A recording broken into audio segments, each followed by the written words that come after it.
কিছু কিছু গল্পের শেষটা যে এতটা কষ্টের, এই গল্পটা না শুনলে কখনোই বুঝবে না। তো পুরো গল্পটি শুনুন। একটি 19 বছর বয়সী মেয়ে তার প্রেমিকের কাছে গিয়ে বলে, আমার 20তম জন্মদিনে তুমি আমাকে কি উপহার দিবে?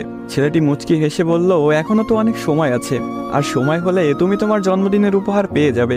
বেশ কিছুদিন যাওয়ার পর একদিন হঠাৎ করে এই মেয়েটি অজ্ঞান হয়ে যায়। বাসার সবাই বেশ অস্থির হয়ে যায়, কিছুই বুঝে উঠতে পারছিল না কেউ কি হয়েছে মেয়েটার। তারপর সবাই মিলে তাকে হাসপাতালে নিয়ে গেল। হাসপাতালের ডাক্তার অনেক পরীক্ষা নিরীক্ষা করার পর তার পরিবারকে জানালো, সাদিয়ার হার্টে একটা ছিদ্র ধরা পড়েছে। এখন যদি খুব তাড়াতাড়ি হার্ট পরিবর্তন না করা হয়, তাহলে হয়তো সাদিয়াকে আর বাঁচানো সম্ভব হবে না। সবাই এই কথাটি শুনে কান্নায় ভেঙে পড়ল। সাদিয়ার মা বাবা কিছুতেই মেনে নিতে পারছিল না। সাদিয়ার প্রেমিক সাকিব তার বিষয়ে ডাক্তারের কাছ থেকে সবকিছু শুনে বলল, এ কিছুতেই হতে দিবে না সে। তারপর সাকিব মেয়েটির রুমে গেল, দেখলো তার ভালোবাসার মানুষটি বিছানায় শুয়ে আছে। সাকিবের কাছে যেতে এই মেয়েটি বলল, সাকিব, আমি মনে হয় আর বাঁচবো না।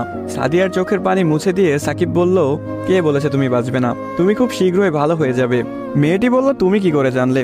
ডাক্তার তো বলেছে আমার হার্টে একটা ছিদ্র ধরা পড়েছে, আর আমাকে বাঁচানো সম্ভব না। ধুর পাগলি, তোমার কিছুই হবে না, দেখো তুমি ভালো হয়ে যাবে। এভাবেই বেশ কিছুদিন যাওয়ার পর সাদিয়া সম্পূর্ণ সুস্থ হয়ে যায় এবং বাসায় ফিরে যায়।